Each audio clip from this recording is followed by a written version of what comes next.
Muchas gracias, doctor Ochoa, por su presentación y por haber adelantado más o menos la mitad de mi tarea. Entonces, me va a ser mucho más fácil para mí hacer énfasis en los puntos que permiten entender un poco cómo funciona la salud en Colombia y cómo hay compromiso del gobierno colombiano, hay compromiso de los médicos, de las sociedades científicas y también de las asociaciones de pacientes en mejorar los procesos para una buena atención en cáncer y siempre buscando como meta disminuir la mortalidad, aumentar la detección temprana y permitir que mayor número de pacientes accedan a los mejores tratamientos y a las últimas tecnologías. Este país, situado en la esquina superior y occidental de Sudamérica, cuenta con 2 costas, cuenta con acceso al Amazonas, tiene de vecino a Ecuador, Perú, Brasil y Venezuela y cuenta con recursos naturales importantes que se han ido explotando a lo largo del tiempo y que se han ido utilizando de manera más o menos apropiada en el desarrollo de infraestructura y en la mejoría de calidad de vida para los pacientes. Geográficamente, el centro son 3 cordilleras, es allí donde termina la cordillera de los Andes y es donde está ubicada la gran mayoría de la población. Más o menos el 60% de los colombianos vivimos en esas 3 montañas. Pero están las otras regiones, la región Caribe, sobre el mar Caribe y con una relativa facilidad de acceso, de comunicación, es un área de desarrollo importante, mientras que la región Pacífica, muy lluviosa, muy difícil acceso, es de las regiones menos desarrolladas del país. La región de la Orinoquía son los llanos orientales, planicies, mucha agua, mucho territorio, pero de difícil acceso y apenas en proceso de desarrollo. Y finalmente la Amazonía, que es selva, ríos y selva. Así se ve Bogotá hoy en día, así se ve Cartagena, un pequeño paraíso, los llanos orientales, planicies, verdor y agua, y nuestra selva amazónica, muchísima vegetación, pero imposible de penetrar. No hay carreteras, no hay forma de llegar a las comunidades, excepto que sea por vía aérea. Entonces, esto explica por qué hay regiones donde la posibilidad de tratar integralmente pacientes con cáncer es muy difícil. En La Guajira, además, tenemos desierto. Esta región tiene muy pocas lluvias y es muchísimo terreno arenoso donde no se puede cultivar nada. Sin embargo, hay producción de carbón y hay producción de sal.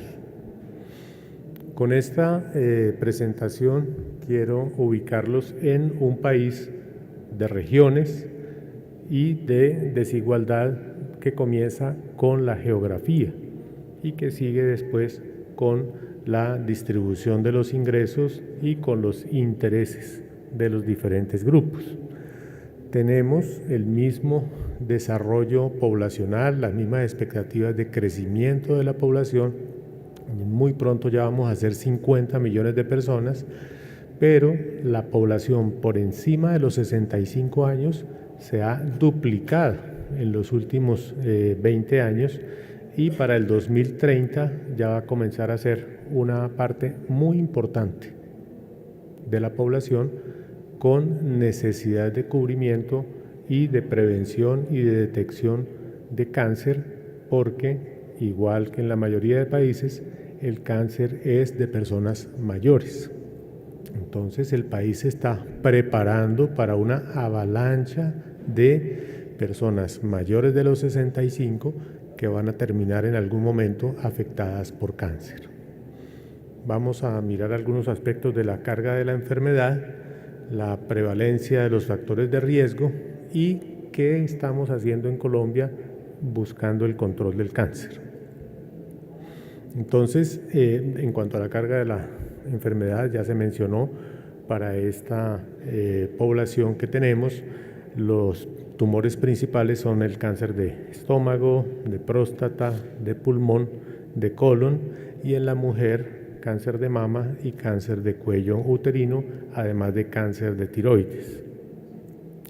La mortalidad por cáncer, que en algunos tipos de patologías ha ido disminuyendo, en otros sigue aumentando y si se compara o si se mira la prevalencia de cáncer, entonces el número es creciente en la medida en que se mejoran los métodos de tratamiento. Vemos aquí cómo la expectativa de tener pacientes vivos con cáncer de próstata cada vez aumenta, de tal manera que a 10 a 15 años se van sumando los casos nuevos con los casos diagnosticados hace mucho tiempo y que todavía siguen controlados.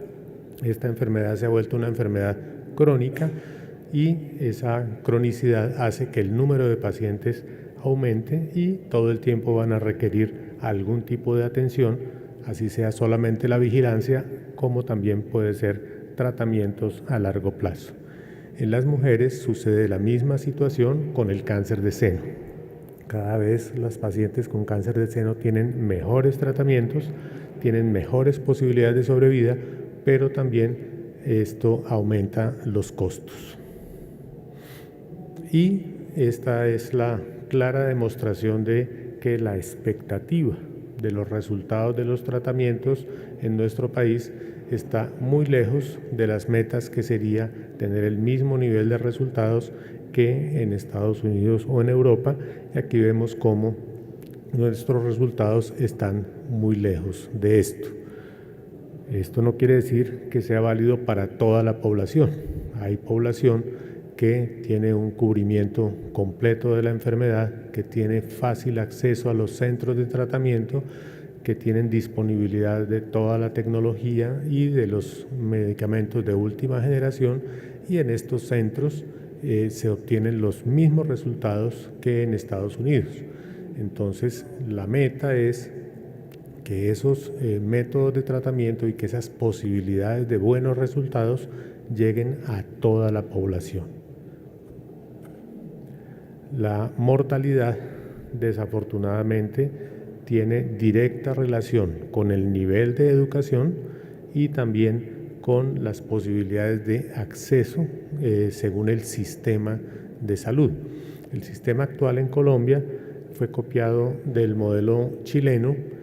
En el año 93 se expidió la Ley 100 y esta ley permitió ampliar el acceso de la salud a toda la población.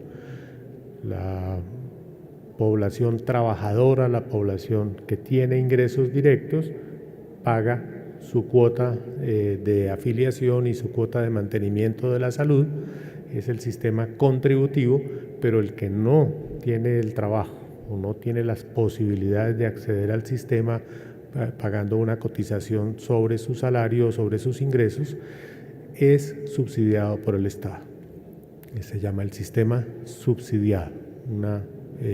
40%, 50% de la población está recibiendo la atención en salud, que los fondos para hacerlo vienen de las personas que sí contribuyen, de las personas que sí pagan por la salud, pagan también por la población que no tiene la posibilidad de cotizar. Muy pequeño es el grupo de pacientes que pagan por sí mismos, es decir, son pacientes particulares que buscan la atención y que cubren con sus ingresos los costos de esta atención. Entonces, el sistema fundamentalmente es único, pero la financiación es por contribución de los que tienen los ingresos o por el subsidio que se encarga de manejarlo el gobierno y que permite el acceso a una mayor población. La salud de nuestro país cambió en el año 93. Yo soy testigo de eso. Yo comencé a ejercer oncología en el año 85 y durante 8 años fui testigo de cómo, de ver 10 pacientes al día, uno de esos pacientes podía financiarse un tratamiento oncológico, y en esa época no teníamos monoclonales ni teníamos medicamentos de alto costo, y sin embargo era muy difícil que alguien accediera a esto. Después del año 93, de 10 pacientes que yo veo, uno no recibe tratamiento, y es porque no se beneficia, porque la enfermedad está muy avanzada, porque ya es un caso terminal. Pero hoy en día el 90% de los pacientes que requiere tratamiento para el cáncer se le puede dar ese tratamiento.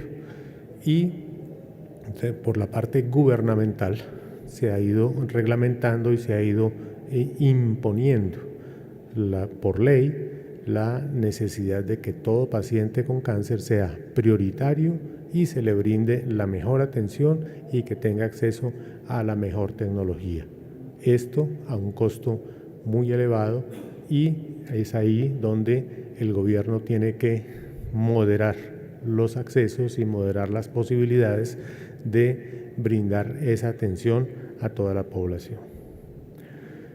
Los factores de riesgo, entonces, son comunes a todo el mundo, y en Colombia está claramente demostrado que los jóvenes a los 11 años en promedio ya han tenido acceso a tabaco y a alcohol, y esta tendencia se mantiene y solo disminuye a medida que se avanza en la edad. Entonces, el consumo de alcohol también desde muy jóvenes, y solo a partir de los 60, 65 años disminuye, siendo un consumo medio y con unas tasas de alcoholismo propiamente dichos relativamente bajas con respecto a otros países. El otro factor, la alimentación, la dieta y la actividad física, es decir, el estilo de vida saludable, se ha estudiado y se ha visto cómo los jóvenes ven mucha televisión, comen muchas comidas rápidas y muchos paqueticos, y las verduras y las frutas no son el principal elemento de la alimentación. Es claro que la dieta, la obesidad y la actividad física están muy arraigados en el sentido de poco ejercicio y mucha alimentación a base de carbohidratos y grasas, poco consumo de frutas, verduras, y la carne viene a ser la principal fuente de proteínas, la carne roja. Entonces es claro que hay que luchar contra esto. Las campañas van dirigidas a la educación y a la concientización, pero la imposición de esto por ley es prácticamente imposible. Se requiere influir en las escuelas, en los colegios, las universidades y directamente con las familias. Una situación muy importante es la de los jóvenes. ¿Por qué razón tan rápidamente tienen acceso al tabaco y tan rápidamente tienen acceso al alcohol? La actividad física se ha estimulado mucho en los jóvenes, en las escuelas y colegios, y en la población adulta, tratando de cambiar los hábitos para facilitar que el acceso al trabajo se haga haciendo ejercicio, es decir, caminando o en bicicleta. En algunas regiones esto se ha implementado más que en otras, y depende mucho de infraestructura que permita hacerlo. Los hombres hacemos más ejercicio que las mujeres en nuestro país. Otra situación es la exposición ambiental y ocupacional a sustancias carcinógenas.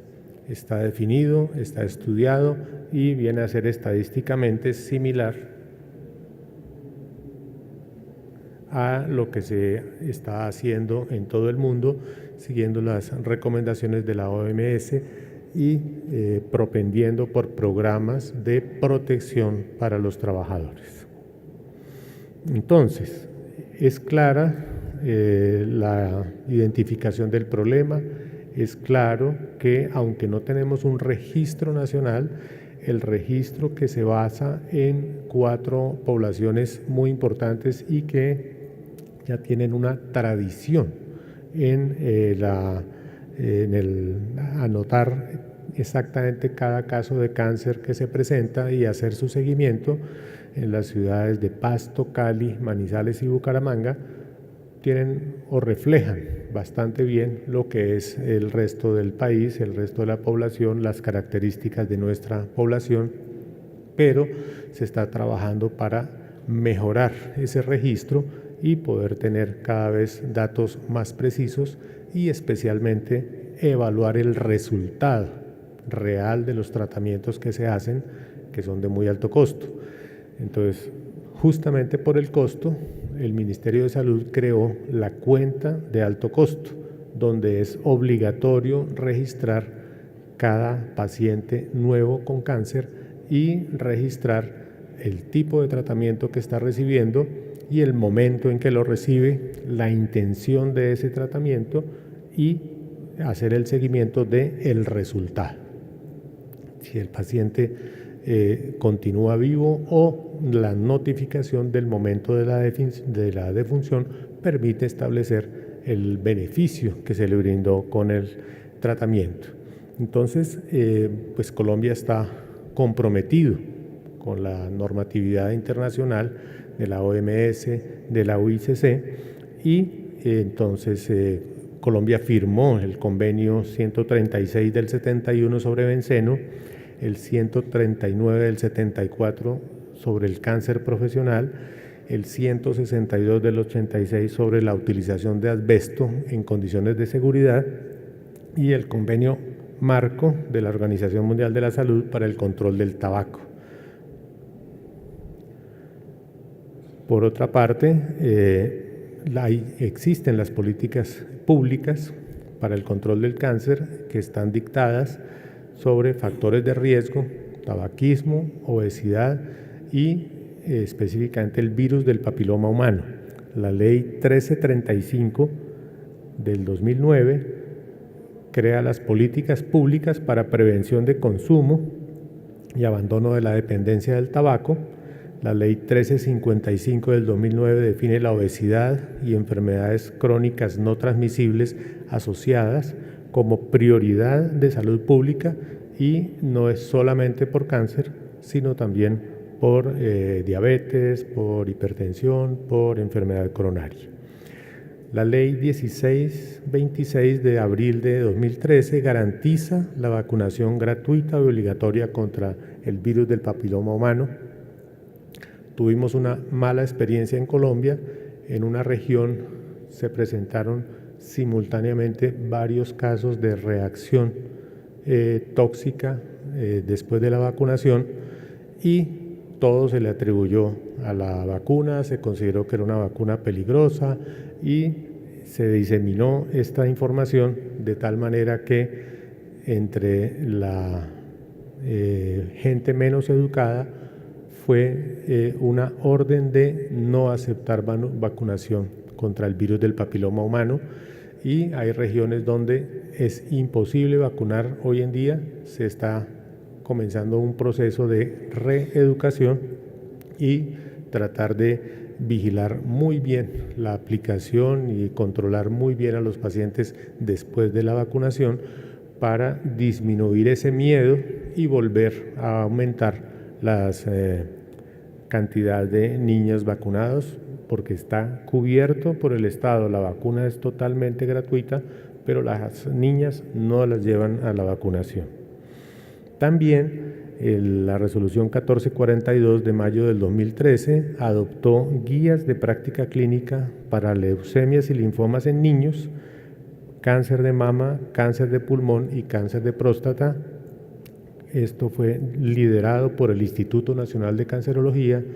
Participaron los centros universitarios, los hospitales universitarios, los centros más importantes del tratamiento de cáncer en Colombia, y estas guías o este planteamiento que se hizo de un acuerdo de lo mínimo que hay que hacer por el paciente con cáncer en estas patologías que son las más frecuentes, permitió unificar los planes de tratamiento y evaluar o comenzar a evaluar resultados de esos tratamientos.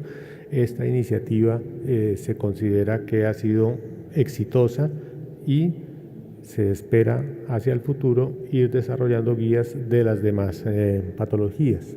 Una limitación de esto es la rapidez con la cual van apareciendo nuevas posibilidades de tratamiento y nuevos medicamentos, y la dificultad económica de acceder a ellos y de plantearlos ya como una recomendación de la guía, las implicaciones presupuestales que tiene.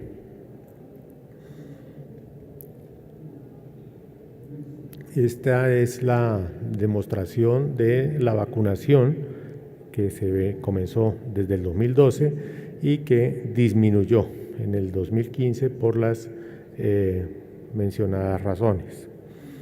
También impulsado por el Instituto Nacional de Cancerología y respaldado por el Ministerio de Salud, están las recomendaciones para detección temprana de las neoplasias más frecuentes. Está para cáncer de seno, está para cáncer de cuello uterino, y dentro de esto un programa que se viene desarrollando con éxito, que es no solamente tomar la citología, sino que esa citología la tome un experto y que según el hallazgo de una vez se comience a hacer tratamiento. En el caso de lesiones premalignas, hacer crioterapia. Entonces se ha entrenado ginecólogos generales e inclusive médicos generales con muy buen entrenamiento para que esa primera evaluación sea por una parte diagnóstica y por otra parte terapéutica en las lesiones premalignas. Este programa se está desarrollando. En cáncer de próstata, el examen urológico y el antígeno. Y en cáncer de colon, el estudio de sangre oculta en materia fecal y la colonoscopia. Específicamente para niños, que es una situación difícil porque la mayoría de pacientes llegan en un estado muy avanzado, entonces se ha tratado de enfatizar en los médicos generales y en los pediatras la identificación precoz de cualquier señal de alarma que pudiera llevar al diagnóstico y que le permita un acceso rápido a los métodos de diagnóstico y el acceso al especialista. Entonces, estas son cifras de detección temprana, tamización especialmente para cáncer de cuello uterino, y a medida que se ha desarrollado los tratamientos contra el cáncer y por la necesidad de una población grande afectada por cáncer o con sospecha de cáncer, se han desarrollado los centros oncológicos, especialmente oncología clínica, los centros para detección y diagnóstico, y con más dificultad las otras posibilidades de tratamiento, que son las cirugías especializadas de cabeza y cuello, de tumores digestivos, de tumores pulmonares, de tumores ginecológicos y urológicos, pero se han ido generando los grupos, y la Asociación Colombiana de Hematología y Oncología hoy en día cuenta con hematólogos 195 y oncólogos 146 que están distribuidos en todo el país. Aquí se ve las gráficas de que la mayoría de las atenciones se están realizando en las ciudades grandes. Lidera Bogotá y después Medellín, Cali, Barranquilla, Bucaramanga, y las regiones apartadas, la selva, los llanos orientales, tienen dificultades en el acceso de los pacientes por la situación geográfica. Los centros quirúrgicos son menos y específicamente llega el paciente ya prácticamente con diagnóstico para procedimientos específicos. Por departamentos, entonces prácticamente en todos los departamentos hay por lo menos un centro, pero con la limitación de acceso de las zonas alejadas del país, especialmente llanos orientales y la selva amazónica. En pediatría también se ha ido desarrollando una especialidad nueva y que ya tiene un número suficiente de miembros para el número de pacientes. Hay dificultades en cirugía pediátrica. En muchas regiones la tienen que hacer cirujanos oncólogos de adultos porque no hay posibilidad de tener cirujanos oncólogos pediatras en todas las regiones. En cuidados paliativos también es algo novedoso para nosotros. Hace apenas unos 20 años se comenzó a plantear la necesidad de formar profesionales en estas áreas y posteriormente el personal paramédico necesario para atender en forma de equipo a el paciente con enfermedad avanzada y sin posibilidad ya de tratamiento.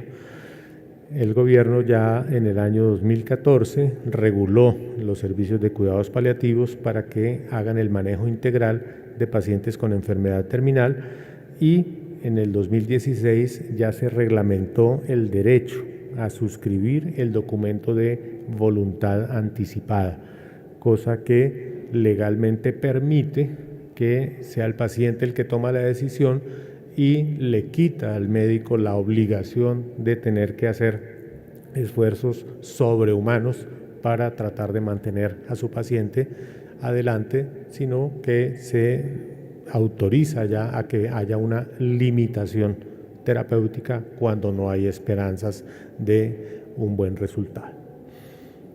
En resumen y en conclusión, tenemos una carga creciente de cáncer en la población colombiana que amerita, por una parte, diagnóstico temprano, diagnóstico adecuado y, por otra parte, tratamiento integral. La prevención primaria es el método ideal para disminuir la ocurrencia de la enfermedad y en esto se está trabajando en cuanto a tabaco, alcohol, la exposición a carcinógenos en la actividad laboral y el estilo de vida saludable. Todo esto está políticamente reglamentado, hay leyes, nos falta poner en práctica, profundizar, avanzar y diseminar estos conceptos con un programa de educación muy extenso, pero que se espera que en el futuro brinde los mejores resultados. Mejorar el estado de los pacientes al momento del diagnóstico, es decir, una buena nutrición y una buena educación. Ofrecer los servicios de cuidado paliativo adecuados y suficientes. Mejorar el sistema de registro, muy importante para poder analizar, para poder seguir el resultado de lo que estamos haciendo y que ya se está trabajando. Y muy importante, disminuir los tiempos administrativos en el proceso de atención, que el paciente con cáncer tenga la prioridad, que no se le rechacen procedimientos, que no se le rechacen o se le retarden las autorizaciones para cirugía o para radioterapia, de tal manera que se puedan tener resultados óptimos. Esperamos que al final, en esta discusión que tendremos, podamos precisar algunos otros puntos. De mi parte, agradezco la invitación, considero muy importante conocer más nuestra realidad latinoamericana y juntos poder progresar en mejores resultados para los pacientes con cáncer. Muchas gracias.